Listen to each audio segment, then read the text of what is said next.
de los sismos en la región de Chiapas.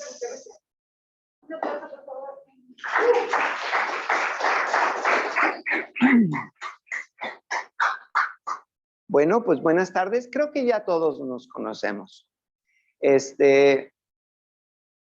Voy a tratar de ser un poquito interactivo, un poquito más de lo normal, porque pues me interesa, el objetivo de este seminario o de esta plática es realmente tratar de hacer conciencia en que sabemos muy poquito sobre la sismicidad de la región de Tuxtla Gutiérrez, y es algo muy importante porque ustedes viven en una de las regiones más sísmicas, ¿sí?, de la República Mexicana. Entonces, ¿qué pasa? Pues ustedes tienen que saber que no tanto qué hacer, sino cuál es el riesgo, ¿sí?, de que, ¿cuál es el riesgo de, perdón, qué tipo de riesgos corremos, por ejemplo, cuando hacemos una construcción, cuando una construcción no está bien hecha, ¿sí? ¿Qué es lo que va a pasar? ¿Cómo se va a mover la tierra? ¿Qué tipo de sismos son los que me van a perjudicar más y qué tipo de sismos me van a perjudicar menos? ¿Hay alguien de aquí que sea de Chiapa de Corzo? ¿No? Bueno. Ahorita vemos por qué. Primero, vamos a tratar de ver, ok, ¿cómo se miden los sismos? Para medirlo, la medición de los sismos, actualmente hay una forma de medirlos que mides la cantidad de momento, ¿sí? O sea, la velocidad por la masa del bloque que se mueve por su velocidad, por su cambio de velocidad. Entonces, pero históricamente, si no tenemos instrumentos, históricamente se ha utilizado este tipo de escalas. Entonces, las escalas van cambiando conforme van cambiando las habilidades de poder medir los sismos. Entonces, ¿qué pasa? Originalmente, pues lo único que se podía saber era esto. O sea, un temblor o un evento sísmico, esta escala se llama de Mercalli y es cualitativamente, se evalúa el sismo de acuerdo a los daños o a lo que se siente de ese sismo. No tanto a qué lo produjo, ni de qué manera, ni qué tan fuerte fue donde se produjo, sino cómo lo siento. ¿De acuerdo? Entonces, si no lo siento, pues es de grado 1. O sea, solo los instrumentos pueden medir un sismo de esa magnitud. Si es muy leve, algunas personas, ¿sí?, tienen la sensibilidad de sentir los sismos de magnitud 2 o 3, ¿sí? Pero de esos hay como 30 diarios, ¿sí? Pero es muy raro que alguien pueda sentir uno de magnitud 2 en escala de Mercalli. El 3, ¿sí?, es llamado leve. Ese es el que sentimos casi todos, el que volteas y tú dices así como que la lámpara se está moviendo, ¿no? O el agua tengo un bote de agua en reposo y se está moviendo. El edificio, sobre todo si estás en pisos muy altos, se mecen, ¿sí? Y todos estamos de acuerdo en que tembló. ¿De acuerdo? Eso es un leve. Un moderado, me quitas el ratón de allí. Eso. Uno moderado es, pues ya las personas, aunque vayan en la calle y aunque se estén moviendo, ya lo alcanzan a sentir. Y así sucesivamente. Poco fuerte, sentido por casi todos, muy fuerte. No queda nadie que diga que no, incluso si van en transporte público, ¿sí? Eso ya es muy fuerte, fuerte. Lo que tratamos de evitar es que vaya de 7 para arriba. De 7 para arriba, ¿qué pasa? Empieza a haber daños, ¿sí? Es cuando empieza a haber consecuencias. Puede haber daños en las construcciones desde que se les cae. De hecho, en un muy fuerte se les cae el enjarre y solo construcciones que son vulnerables pueden sufrir daños, ¿sí? En un muy fuerte. En un destructivo ya es muy grave. El destructivo sí estoy hablando de que, pues no sé, un 10% de todos los edificios que había en la región fueron dañados seriamente, etcétera. Un muy destructivo, ¿sí? Un 9, por ejemplo, no lo hemos vivido en toda mi etapa de vida. Yo no he vivido uno muy destructivo, ¿sí? Dicen que sí los hay, ¿sí? Salen en las noticias, el del 85 de la Ciudad de México, el de, pues, el de Sumatra, Andaman, el que mató, el temblor no, porque pasó en un lugar muy lejano, pero produjo un tsunami que mató millones de gentes en Sri Lanka y en, ¿cómo se llama? Bangladesh, ¿sí? Incluso dañó permanentemente los deltas de los ríos de Bangladesh y ahora el océano está cubriendo pues un porcentaje muy grande, como un 5 o un 6% de las tierras que tenían orilla al mar fueron perdidas debido a ese sismo. ¿Qué pasa? El tsunami llega, arrastra todos los sedimentos, los saca y entonces ya no hay sedimentos y todo quedó bajo el mar. Entonces, eso es un muy destructivo. Ya un desastroso es no queda títere con cabeza. Ni siquiera los edificios bien construidos, ¿sí? Sobrevivirían a un desastroso. En un muy desastroso, ¿sí? En un muy desastroso ya tendríamos extinción de vida, ¿sí? Entre el 11 y el 12, estos están considerados que los seres humanos no conocemos un temblor de esos, pero tenemos evidencia de que existen. ¿Alguien ha oído hablar de qué es Chicxulub? ¿Qué es?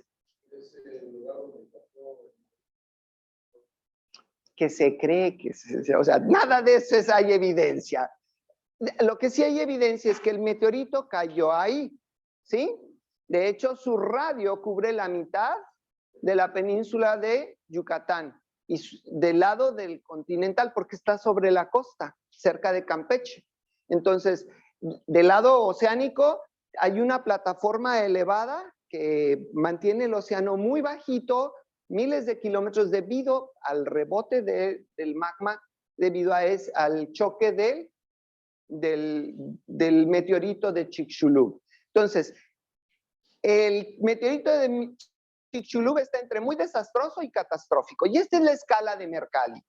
Entonces, si yo te llamo por teléfono y yo estoy en otro lugar y te digo, oye, estás en Chiapas y pasó un sismo, platícame en escala de Mercalli, ¿qué número le das? Entonces tú empiezas a ver a lo que hay alrededor, etcétera, y tú, con tu criterio, me puedes dar un número de estos, sin absolutamente ningún instrumento, ¿sí? Ay, pues yo ni lo sentí, debe haber sido muy leve, ¿de acuerdo? O apenas si lo sentí, no me despertó, estaba dormido, ¿sí? Entonces es muy leve. Ya si lo sentí, si me despertó el que hubo hace unas semanas, ese fue leve, ¿sí? Ese fue un leve. Con el tiempo la gente, ¿sí? Empieza con el desarrollo de la instrumentación, empieza a ver, bueno, si ahora ya tenemos un registro del sismo, ¿sí? Tenemos un sismograma producido por un sismómetro, entonces ya podemos hacer una medida, ¿sí? Podemos medir qué tan grande, qué tan fuerte fue ese sismo, dados los datos que nos provee ese instrumento. Entonces, si alguno de ustedes estuvo en mis pláticas pasadas, supongo que ya saben que son las ondas P y las ondas S y las ondas superficiales. ¿Alguien me dice? Las ondas P son de alta frecuencia, ¿Sí? O sea, si esto es un sismograma, ¿sí? O sea, es en función del tiempo y esto es la amplitud. O sea, el cilindro del sismómetro estuvo oscilando y como tiene la capacidad de medir el tamaño de las oscilaciones, entonces tú ves la amplitud de las oscilaciones. A esto, esa A es la amplitud máxima y esa se alcanza cuando son ondas de cuerpo, las Rayleigh y las Loeb. De hecho, yo como sismólogo soy especialista en análisis de ondas superficiales, Rayleigh y Loeb, más Rayleigh. Entonces, ¿qué pasa? La escala de Richter es una escala logarítmica, ¿sí? Que depende de la amplitud medida por los sismogramas, ¿sí? Entonces, depende de la magnitud y ahí dice que es le da una característica por la magnitud y le suma una característica por lo que duró el sismo. Y entonces hace esa combinación y determina una magnitud de Richter. Hay un problema con la escala de Richter. De repente la de Mercalli y la de Richter no coinciden. Temblores muy pequeñitos producen estragos desastrosos y temblores muy fuertes, como el del 2017, algunos daños. ¿Sí? Entonces, no coinciden, no puedes tú saber cuál es la magnitud. Para esto, a la escala de Richter o a las medidas de sismómetros les llaman magnitudes, ¿sí? Mientras que la escala de Mercalli la usan para llamarle intensidad. Entonces, es muy intenso si causa muchos daños, aunque sea de poca magnitud, ¿sí? Casi siempre correlacionan. Mucha magnitud son muy intensos, ¿sí? Pero a veces no. De hecho, hay un sismo en la historia de Chiapas, que yo soy testigo de ese sismo, no del sismo, pero de lo que dejó el sismo, ¿sí? Que pasó en el 75, destruyó parte de Chiapa de Corzo e hizo un porcentaje grande de de la gente de Chiapa de Corzo abandonó sus casas y se fue de ahí. ¿Por qué? Porque se dañó. O sea, yo tengo fotos en las que estoy parado en la corona, o sea, el kiosco ese, y la corona está partida, ¿sí? Y están los arcos en donde ahorita hay cafecitos y restaurancitos, están caídos, te podías meter y estaba abandonado. Y íbamos ahí a divertirnos un rato porque las lanchas solo salían 2 o 3 veces al cañón del sumidero. Eso sucedió en el 85, cuando mi familia me trajo por primera vez a conocer Chiapas. Bueno, ya sabemos que existen esas escalas. Bueno, ¿qué tan fuertes son? Bueno, esas escalas, ¿sí? Tienen una correlación directa con el valor de la energía. Se puede medir la energía se mide ¿en qué? En julios, dicen los españoles, joules, decimos nosotros y los gringos, ¿verdad? Entonces, se mide en joules, pero sucede que los joules son muy pequeñitos, ¿sí? Y son muy... Uy, permítanme. Uy. Los joules son muy pequeñitos para medir cantidades de este tipo. Entonces, ¿qué es lo que se conocía históricamente por producir o por liberar mucha energía? La dinamita. ¿Sí? Entonces, ¿en qué unidades se mide la energía liberada por explosiones nucleares, por cataclismas naturales? ¿Sí? Se usan de hecho les llamamos tons. ¿Sí? Esas unidades se llaman tons y aquí está, mira. Los tons, un ton es una tonelada de trinitrotolueno. O sea, la energía liberada por una tonelada de trinitrotolueno le llamamos un ton. Y ya de ahí hay nanotones, militones, tones, kilotones, megatones, gigatones y petatones y todo lo que tú quieras, ¿no? Si tú vas a medir una colisión de no sé, un meteorito que colisionó, el de Chicxulub, creo que estaban hablando de petatones, o sea, tera, peta, muchos órdenes de magnitud, es muy superior. Entonces, esto puede ser completamente otra plática y quizás un curso para aprender todo eso. Pero bueno, se mide en esto y su equivalente de energía está aquí. O sea, un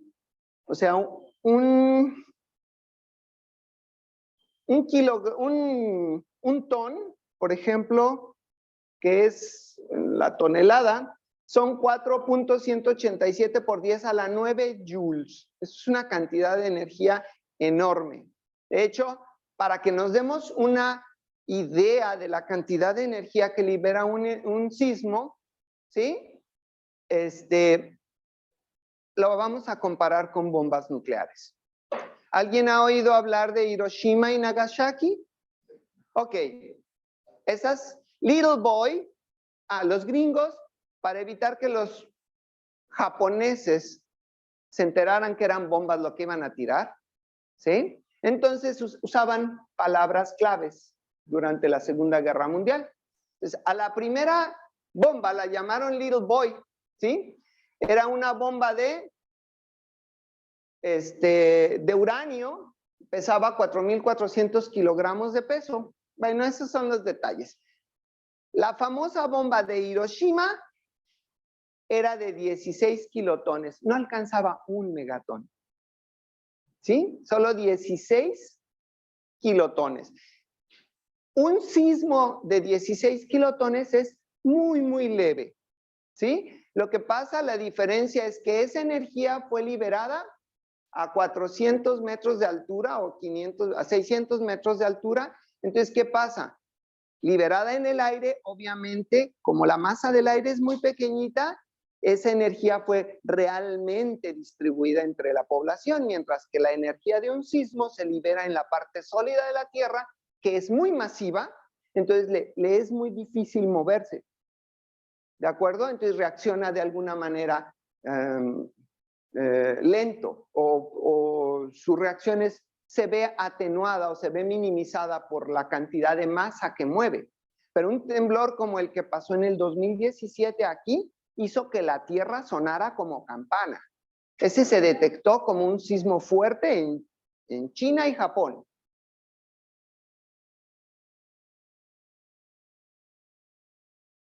¿De acuerdo? Entonces,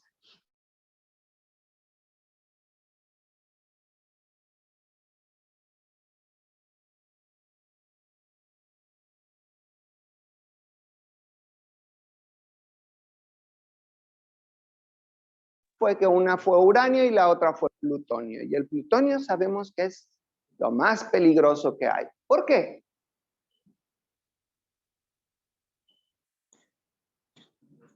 Niños, son estudiantes de física. ¿Eh? No, el plutonio tiene un problema. Tiene 7 fases sólidas. Y cualquier cambio de fase, boom, no necesita el plutonio, tú no necesitas, la de uranio, para poderla activar, tú necesitas dinamita. O sea, tienes que calentarla y presionarla muy, muy, muy fuerte, ¿sí? Para que la bomba explote. Entonces, antes de explotar, antes de que haga reacción en cadena el uranio, lo que tú tienes que hacer es, le pones un cartucho de dinamita. Y con el cartucho de dinamita explota, calienta el uranio, lo presiona, ¿sí? Y por allá le pones un proveedor de neutrones, otro elemento, y pues entonces se hace boom. El plutonio no, ese es más versátil. Con tantito que lo calientes, lo cambias 10 grados centígrados, le pones una resistencia con una batería y la conectas. Con 10 grados centígrados cambia su fase sólida de una fase cristalina en la otra, y eso es suficiente para iniciar una reacción en cadena. Y obviamente, pues su eficiencia es mayor. Mira, este es de 4,600, solo 230 kilos más que esta, ¿sí? Y fue como un tercio más potente. ¿Preguntas? Bueno, me voy a regresar porque todo esto es para hacer la comparación, ¿sí? Fíjense bien. Estos son los números de las magnitudes en escala de Richter. La magnitud 1, para esto, el número de eventos, el número de sismos que pasan por año depende de la magnitud. De magnitud pequeñita hay miles. De hecho, hay ¿cuántos? De magnitud 2 hay 1,000,000 de temblores al año. Pero esos ni siquiera los sentimos. Serían magnitud 1 también en Mercalli.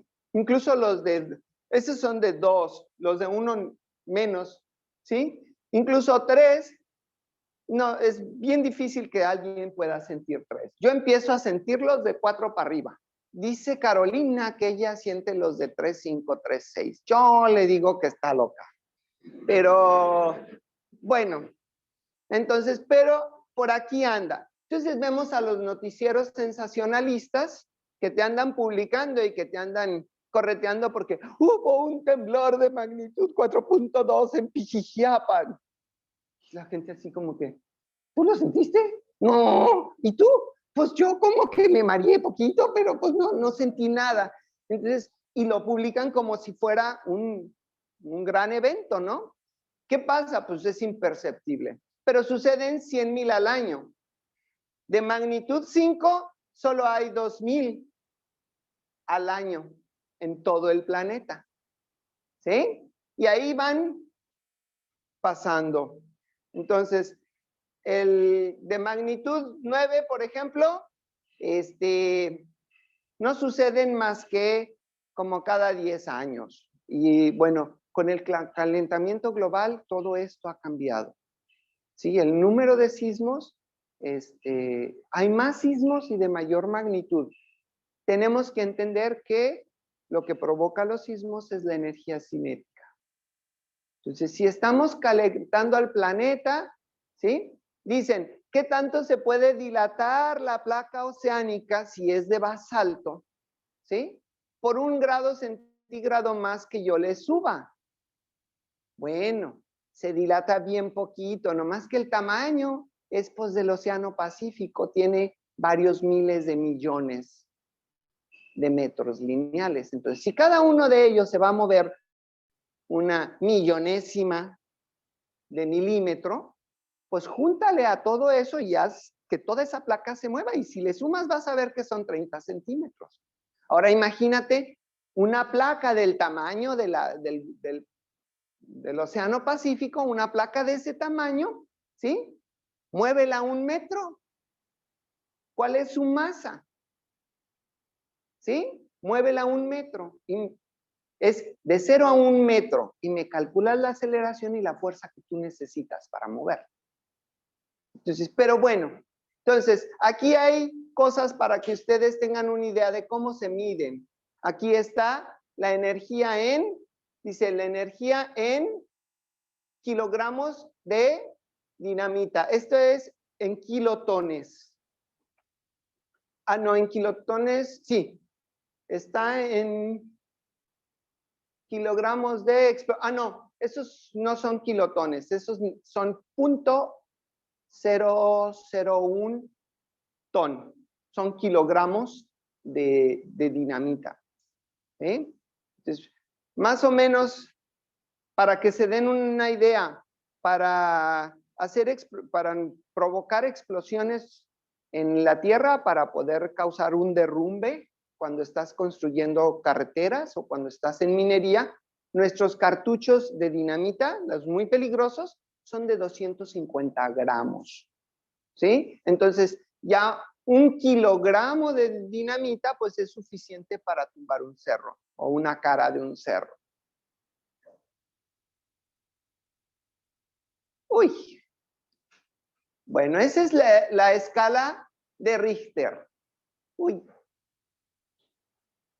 Aquí, en este slide, no lo voy a leer porque me aburre, pero se los voy a explicar bien rápido. Este te dice que hay las inconsistencias de las escalas sísmicas. Para esto, utilizando el método de Gutenberg-Richter, la escala de Richter, hay muchas formas de medirlo. Sobre todo que puedes considerar la que yo les mostré, que usa la amplitud de las ondas superficiales, es la llamada MS. M está por magnitud y S está por superficie, ondas de la magnitud, la amplitud de las ondas de superficie. Si tú le pones MB, estás hablando de las ondas chiquitas, ¿sí? Ups.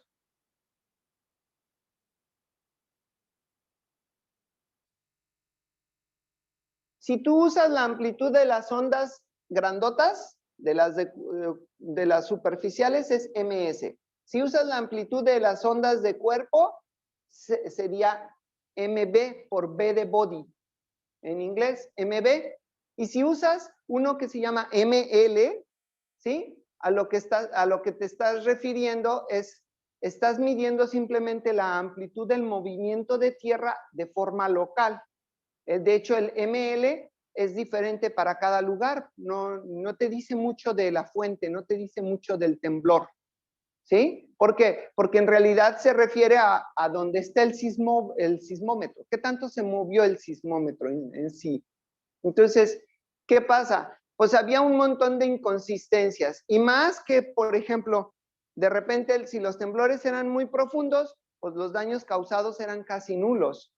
Entonces, con la escala de Mercalli no es representativo, no te dice la información que tú necesitas. No son formas que fueron creadas empíricamente y que se utilizaban en ciencias siendo que no eran muy precisas. Entonces, se desarrolló un tipo de medida, que ahorita les voy a explicar bien cómo se hace, ¿sí? Que tiene que ver con el momento del movimiento, ¿sí? El momento sísmico, y este se llama M sub W. Cuando ustedes vean MW, se refiere a la energía liberada por el temblor. Estamos hablando de unidades, bueno, es un número relativo, pero el M sub 0 es pascales. Es un logaritmo de la medida digamos, tiene las unidades de presión, ¿sí? ¿Cuántos newtons por metro está generando esa falla? Y se divide entre newton metro para que el logaritmo me quede adimensional y entonces la magnitud de W, ¿sí? Se refiere a una cantidad física, ¿sí? ¿Cuánta energía se libera? Es un índice de cuánta energía se liberó. Y W se lo pusieron por work, o sea, es la magnitud del trabajo hecho por la falla. ¿Preguntas hasta aquí? Y obviamente eso tiene que ver con las características de la falla. El área que se rompió, ¿sí? ¿Qué tanto se movió? ¿Qué tanto se movió y qué tan grande era el área que se movió y cuánto se movió? Y el módulo de deformación de la roca, que usualmente para la roca de la corteza, el promedio es aproximadamente de 30 gigapascales. ¿Sí? ¿Preguntas hasta aquí? ¿No? Entonces ya sabemos cómo se mide un terremoto, o más o menos. En realidad, ups. Oh. Bien, aquí voy a hacer un break. Ya sabemos o ya tenemos una idea de las magnitudes y de todo esto. Y voy a hablar de 3 o 4, no me acuerdo cuántos puse, pero son sismos históricos que han sucedido en Chiapas. ¿Sí? Y ustedes me van a decir, levante la mano, ¿quién sabía que en 1902 hubo un sismo muy destructivo en Chiapas? De hecho, arrasó un pueblo. Hasta le cambió de nombre.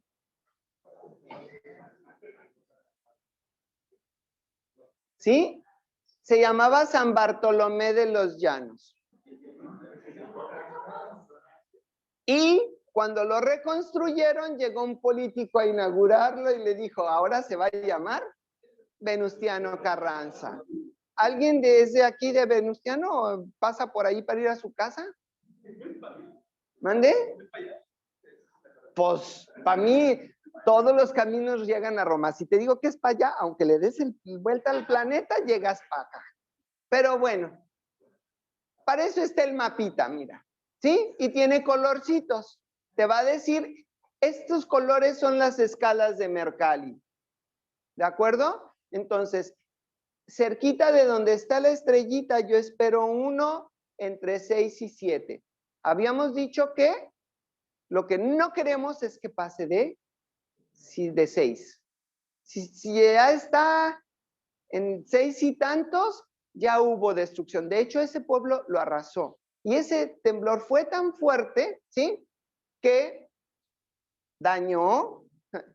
¿Qué creen? Le dio en la madre. Así como se oye, le dio en la madre a las cañerías de agua de la Ciudad de México. O sea, desde aquí, las ondas sísmicas fueron a la Ciudad de México para romper tuberías de drenaje en la Ciudad de México. Y se sintió en Guatemala, en Honduras y no sé qué. Esto es un sismo de Chiapas en 1902. Y en teoría, en escala de Mercalli, debe de ser superior al del 2017. Sin embargo, se dice que su magnitud de momento, con los pocos registros que había, porque en ese entonces los sismómetros eran muy primitivos, eran realmente, ¿qué eran? Eran un resorte con una masa y tenían un rollo de papel que daba vueltas y lo que hacía era que el papel iba avanzando y con una pluma le iban grabando el movimiento del bloque.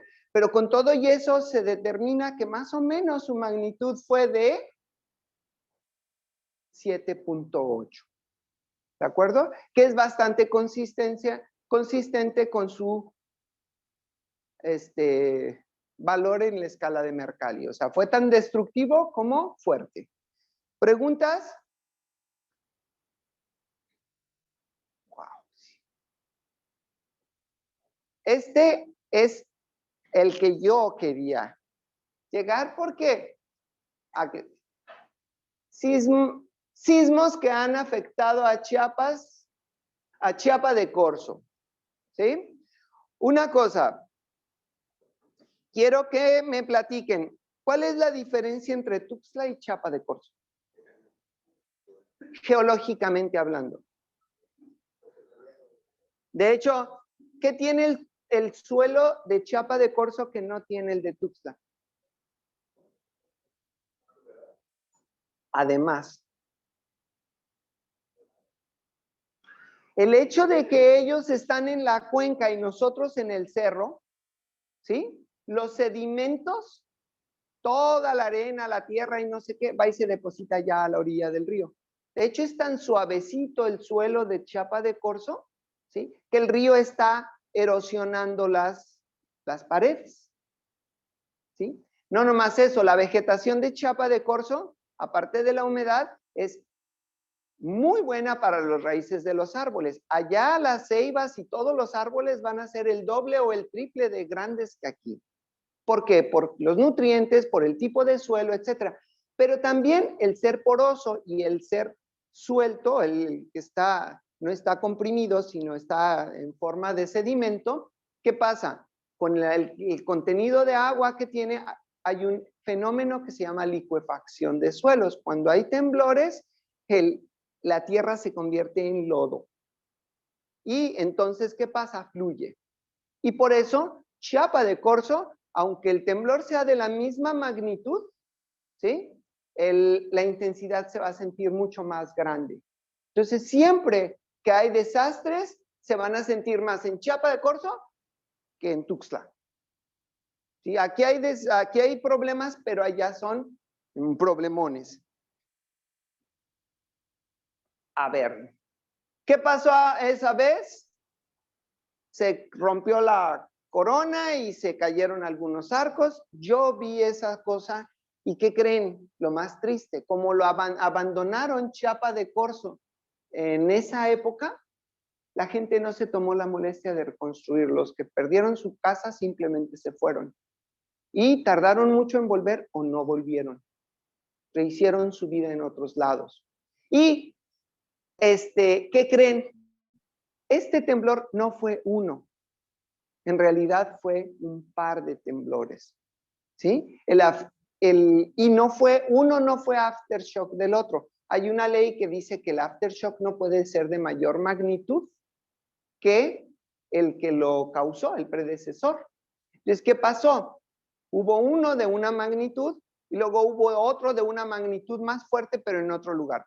Pudo haber sido disparado por el primero. O sea, la falla ya estaba a punto de romper y cuando pasó el primero, hizo que el segundo fallara. Pero son dos temblores, ¿sí? Entonces, esos dos, ahí estoy mostrando, aquí está, en el Servicio Geológico de Estados Unidos, tú puedes encontrar un catálogo de sismos que te dicen que hay aquí. ¿Alguien puede identificar dónde estamos? A ver, esta es la presa de la Angostura, ¿sí? Y este churrito que está aquí, ¿sí? Es este que está aquí, es el cañón de Sumidero y este es Raudales, ¿sí? No se ven en la proyección, en la pantalla sí, debía haber tenido puesto más contraste, pero si este es el cañón de Sumidero, aquí está la zona metropolitana de Tuxtla y acá está San Cristóbal de las Casas. De hecho, el primer temblor de ese día que pasó en la madrugadita, como casi a la 1 de la mañana, ¿sí? Fue Sequentic. ¿Alguien sabe dónde está Sequentic? Es un lugar de Sicantán, de Sinacantán o no sé qué. De hecho está, si esta es la zona metropolitana de Tuxtla, esta es la zona metropolitana de San Cristóbal y está en medio. Y Sinacantán, la capital, está más hacia San Cristóbal. Pero Sequentic es el lugar donde sucedió eso y ahí nos dice que fue a la hora y la magnitud fue 4.4. ¿Sí? El segundo fue el de Acala, el que pasó como al mediodía de ese mismo día. O sea, uno pasó a la madrugadita, la 1 de la mañana, y otro pasó como a la 1 de la tarde, 6 horas casi de diferencia, ¿sí? De una magnitud mayor, y fue en Acala. Acala está acá abajo. Entonces, obviamente la gente de Chiapa de Corzo dijo, no, esto no va a dejar de parar aquí. Esos son los eventos principales. Faltan los aftershocks, ¿sí? Faltan los sismos secundarios del mismo sistema. Entonces, ahí está, estoy mostrando uno, el de Sequentic, que fue primero, y acá estoy mostrando el de Acala el mismo día. ¿Sí? Entonces, ya el suelo estaba inconsistente por la licuefacción del primer temblor y ¡pum! Llega el otro. La gente ya se había asustado, ya se habían caído sus casas, etcétera, y llegó el otro. ¿Alguien de ustedes sabía de esos temblores? ¿Tú sí? Sí, porque de hecho, a lo mejor ya, para mí era eso, yo estaba chiquito, pero cuando vine 10 años después todavía tengo fotos en la corona dañada. O sea, se tardaron más de 10 años en reconstruir. Otro sismo muy importante. De hecho, todos los sismólogos de la República estamos como que gruñendo porque fue muy fuerte, causó muchos daños, incluso muertos, y nunca le dieron importancia. Y a esos sismos hay que darles importancia porque queremos que ustedes sepan en dónde viven y a qué atenerse. ¿Y qué hacer? ¿Cómo tomar decisiones? Por ejemplo, no compres un terreno enfrente del río. Se ve muy bonito y a lo mejor te puedes echar un clavado, pero en un sismo se te va a hacer agua el suelo. ¿De acuerdo? Entonces, este fue el sismo de Ocosocuautla, Chiapas de 1995.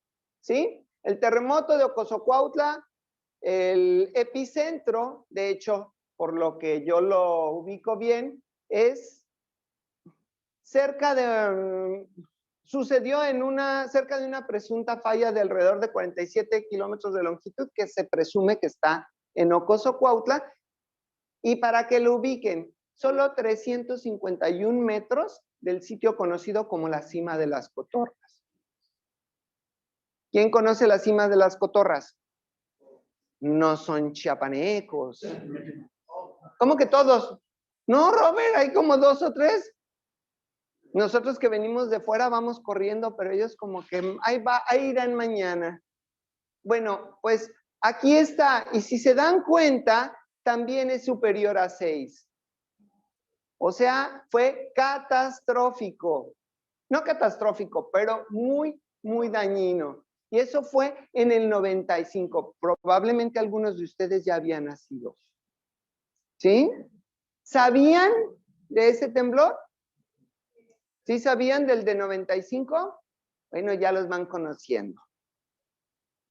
Y por último, el que tengo más datos, ¿sí? Es el mayor evento sísmico registrado en Chiapas nunca. ¡Eh! ¡Me vas a correr! Ya acabé. No, no se cree. Explotaremos nuestros 15 minutos al máximo. Entonces, ¿preguntas hasta aquí? Bueno, de la época en que podemos calcular la magnitud de cuerpo, la magnitud de MW, en la República Mexicana, este ha sido el más fuerte registrado en toda la República. En la escala de Mercalli hay otro que le gana, que fue el de Melaque. Pero acuérdense que el de Mercalli no nos dice qué tan fuerte fue el sismo, nos dice qué tantos daños causó.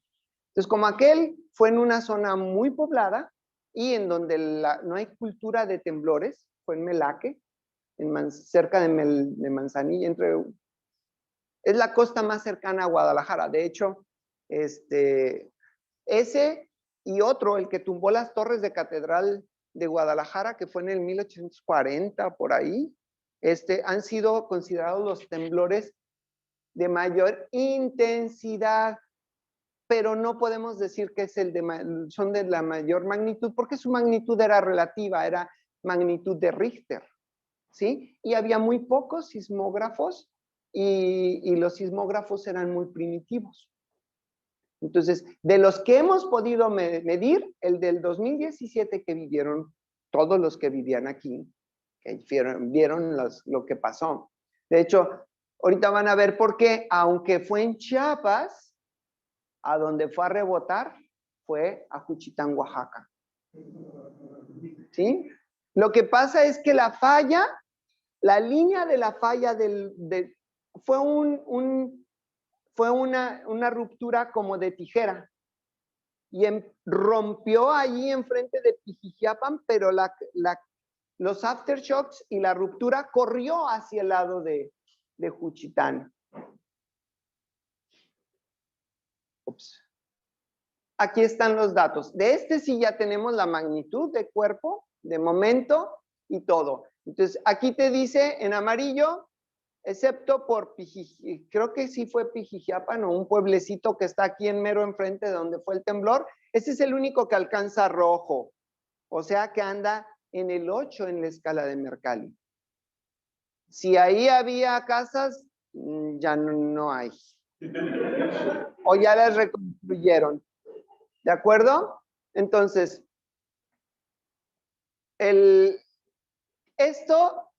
¿cómo sabemos que la ruptura fue en esa dirección y de qué magnitud? Bueno, por el estudio de los aftershocks. ¿Sí? O sea, rompió aquí donde está el puntito donde está la estrellita, y si se dan cuenta, aquí tiene como un rectangulito. El rectangulito te dice exactamente para dónde se movió. Y ustedes van a decir, ¿cómo saben? Ah, bueno, eso es lo que hacemos los sismólogos. Estudiamos las respuestas de los instrumentos, de muchos instrumentos alrededor del mundo, y depende de cómo llegue el pico, si llega para arriba o llega para abajo, sabemos si hubo un movimiento de presión o de compresión. ¿Sí? Si se expandió, o si se contrajo, ¿sí? A un movimiento que bien es de contraerse, o sea que una de las placas se mete debajo de la otra, le llamamos normal, ¿sí? Si chocan es normal. Si se separan, le llamamos reversa, ¿sí? Y los que se mueven de lado, pues, en español sería así, en inglés se dice como el deslizamiento a lo largo de la falla, ¿sí? Ese es transversal. Entonces tenemos que o se separan las placas o se juntan las placas, se juntan más, ¿sí? Chocan, se separan o se mueven diagonalmente. Casi siempre son componentes de ambas, ¿sí? O ahí es donde le cambian los nombres que se llaman oscilatorios. no, ese es las tipo de ondas. No, yo creo que los mismos le llaman, pues no sé si eso te gusta, ¿no? Pero yo creo que y luego ponen las, o como los psicólogos, no, el terremoto, el temblor, después de oscilatorio, no, bueno, eso no depende, porque una cosa, una vez que sucede el evento, lo que tú tienes, por ejemplo, es cuando chocan, el rebote por inercia es hacia atrás. Entonces tienes los dos choques y no puedes. Lo que es trepidatorio, las ondas superficiales, que son las que sentimos y las más destructivas, tienen de dos formas, ¿sí? Las Love, que mueven la Tierra así, ¿sí? Que son las que tú dices oscilatorias. Y las Rayleigh, que mueven la Tierra así, ¿sí? Son elípticas, sí, las Love se llaman, son transversales, son ondas transversales, mientras que las Rayleigh son elípticas inversas. Esas suben y bajan, y longitudinales, van en la misma dirección de propagación, ¿sí? Se meten hacia el manto, ¿sí? Emergen hacia arriba, por la parte de arriba se regresan, se vuelven a hundir. Entonces, hacen eso. Y es lo que le llaman trepidar. El movimiento de las Rayleigh se les llama trepidatorio, porque sientes que te golpean de arriba para abajo. Mientras que las Love te sangolotean. Entonces, ahí sí va a depender de la consistencia del suelo, cuáles son las que tienen modos de propagación más favorables. ¿Sí? Entonces, si las Rayleigh son dominantes, tienen amplitudes más grandes que las Love, entonces dicen, fue un sismo. De hecho, y eso es de característica local. Va a depender de dónde la sientes, que es más fácil que se mueva verticalmente que horizontalmente. Y yo creo que bien rápido, porque ahora sí ya me van a quedar como 5 minutos. Esto es lo que le llaman las pelotas de playa, beach ball en inglés, y eso es lo que te dicen. El eje de la pelota te dice la dirección en la que rompió, ¿sí? El qué tanto está girada la pelota, ¿sí? Te dice si la falla era vertical o transversal, ¿de acuerdo? Y el que si está para arriba o para abajo, te dice si la placa se movió para arriba, se encimó en la otra o se cayó. ¿De acuerdo? Entonces, a esto se le llama tensor de momento, una representación gráfica del tensor de momento, y es una representación tridimensional que te dice, por ejemplo, este fue el de Chiapas, de alguna manera fue como que se cayó, ¿sí? Como que se cayó en la dirección, o sea, hubo un corte como de tijera, ¿sí? Una placa, de un lado la placa se hizo así, uno para abajo y el otro para arriba, ¿sí? Y en la dirección hacia Juchitán. Y eso es lo que provocó que se fuera rompiendo el resto de la placa con sus aftershocks en ese sentido. Entonces, el estudio de muchos, para esto, ya no me va a dar mucho. ¿Cómo se hacen esas pelotas? Pues va a depender de esto. ¿Qué pasa? Depende de estos puntos, son estaciones que están graficadas sobre todo. Haces un círculo que representa al planeta Tierra. ¿sí? Y cada estación tú revisas si si tu sismómetro se subió primero o se bajó primero. El primer arribo es si subió, entonces si se subió para arriba, entonces le pones un circulito negro. Si se bajó, le pones un circulito blanco. Y empiezas a graficarlos en toda la esfera. ¿Sí? ¿En qué dirección estaba? Si iba para arriba o para abajo. Y después, cuando tienes mucha densidad de puntitos, o sea, tienes muchas estaciones alrededor de la Tierra, tú empiezas a ver cuál es la diferencia entre las que subieron o las que bajaron. ¿Sí? Y a las que subieron, ¿sí? Tú les dices qué es presión y las representas con color blanco.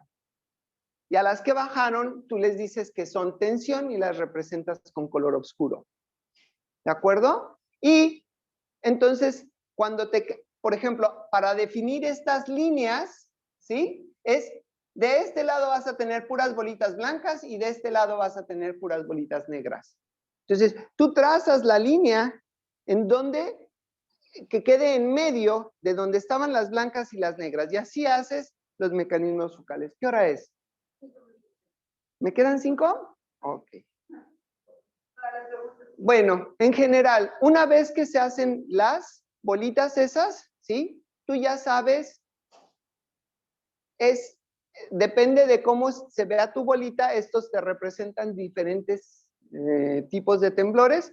Si fue strike slip, si fue separación, si fue contracción, si era convergente, divergente, si giraba, si iba hacia abajo, si iba hacia arriba, etc.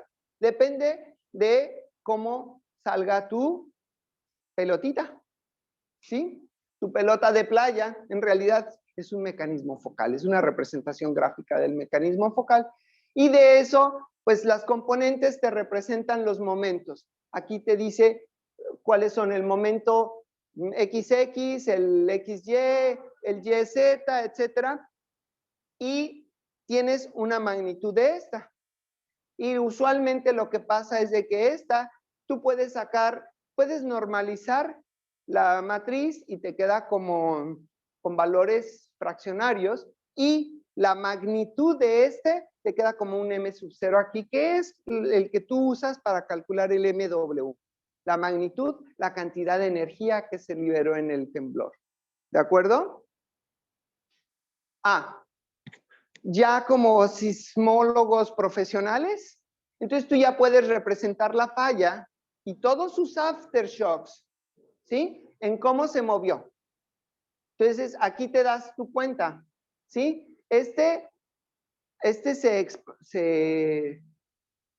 A ver, ¿qué era? Dijimos que la negra era tensión y el negro era compresión. Entonces se separó, digamos. Se separó.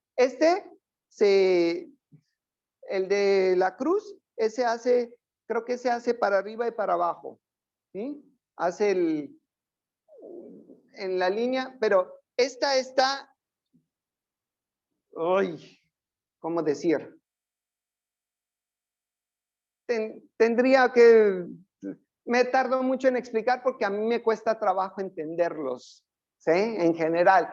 Veo el tensor de momentos se me hace más sencillo, pero entender los momentos, las representaciones gráficas de los momentos es difícil. Pero bueno, esto te dice cómo se movió. Y si te das cuenta, en realidad estas pelotas te dicen que se está moviendo así.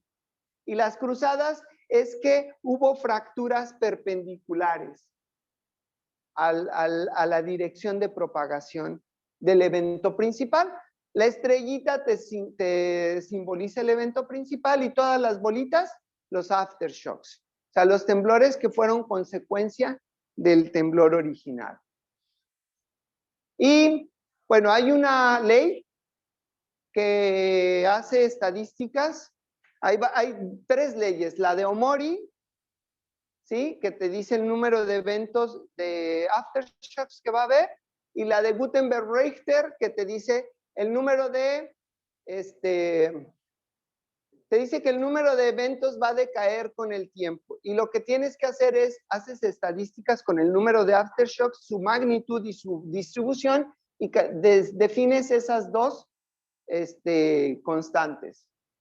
Finalmente, antes de que nos vayamos, aquí está un mapa de todos los registros de sismos que tuvo ese señor, o sea, desde 1800 hasta la fecha, de los sismos que ha habido en México. Donde el color entre verde y rojo es la profundidad. Entonces, ¿qué pasa en Chiapas? Los sismos son más profundos y más abundantes que en el resto de la República. Ustedes no pueden darse el lujo de no saber básicos de sismología. Esto es, bueno.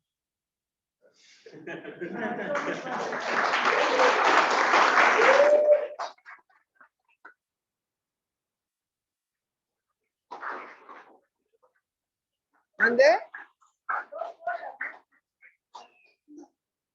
Bueno, y fue de divulgación. Tenemos tiempo nada más para dos preguntas. ¿Ok? Ah, gracias. Gracias, gracias. Pugnen para que les enseñen a los niños. Ustedes exijan que a los niños se les enseñe principios de sismología. Perfecto. ¿Sí? A ver. Tengo una pregunta. Ya ve que la mayoría está debajo del agua. Me pregunto si el peso del agua puede afectar el otro. A ver, ¿cómo que están debajo del agua? Me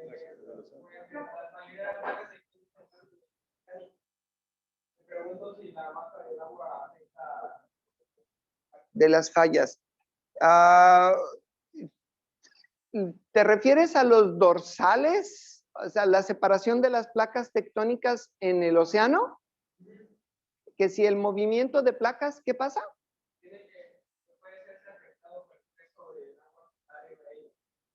Uy, bueno, sí, obviamente sí. Sí se ve afectado, pero es homogéneo de los dos lados de la falla. Entonces se ve como, ¿cómo decirte? De alguna manera, no hay una forma de que por ejemplo, la pura corriente no es suficiente como para mover la roca. ¿Sí me doy a entender? O sea, digamos que ¿cómo se llama? Un tornado, no tornado, un ciclón te puede provocar una falla, un temblor. En general no hemos visto esa correlación, podría ser, pero en general no. La temperatura sí, y hay algo que también, la luna y el sol. En los eclipses solares, durante los eclipses solares, la probabilidad de que exista un temblor es mucho mayor. ¿Qué pasa? Se llama movimiento de marea. La marea en un eclipse solar, como tanto la luna como el sol están del mismo lado, ¿sí? Pueden deformar la superficie de la Tierra 30 a 40 centímetros. Y eso es suficiente para que sí tienen densidades diferentes de los dos lados de la placa, ¡pum! Haya un disparo, se llama. ¿Preguntas?